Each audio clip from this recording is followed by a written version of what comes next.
আসলে ওইভাবে চর্চা করতে পারি না।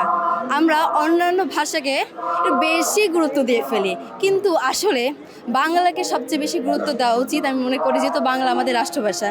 বহির্বিশ্বে নিজের মাতৃভাষাকে আমরা দেখতে পারি বেশি গুরুত্ব দেয়, কিন্তু আমাদের বাংলাদেশে এটা একটু আমি কম দেখতে পারি।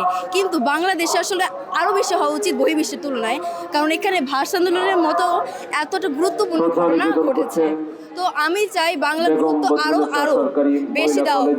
ইংরেজিকে অনেক গুরুত্ব দিয়ে ফেলছি ইংরেজি দরকার, আমি বলছি না ইংরেজি দরকার না, কিন্তু বাংলা সর্বোচ্চ, কারণ বাংলাকে গুরুত্ব না দিয়ে কেউ কখনো আগাতে পারে না। মাতৃভাষা তো মাতৃভাষাই হয়।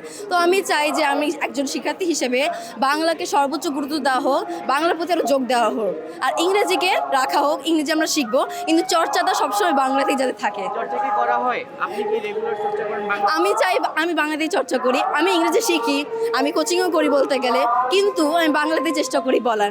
যখন দরকার তখন তো ইংরেজি কথা বলবোই, বা আমি তো ইংরেজিতে লিখবই, কিন্তু বাংলাতে আমি চেষ্টা করি সর্বোচ্চ মর্যাদা দেওয়ার। পরিচালক আচ্ছা, কেন এসেছিলেন আজকে? আরে আজকে তো আন্তর্জাতিক মাতৃভাষা দিবস, হৃদয়ের টানে আসলাম এবং নিজের দায়িত্ববোধ থেকে আসলাম যে এখানে যেতে হবে, কারণ এই দিনটা আমরা বিশেষ একটা দিন এবং রক্তের বিনিময়ে পাওয়া এই দিনটা। প্লিজ, প্রতি বছরই আসা হয়?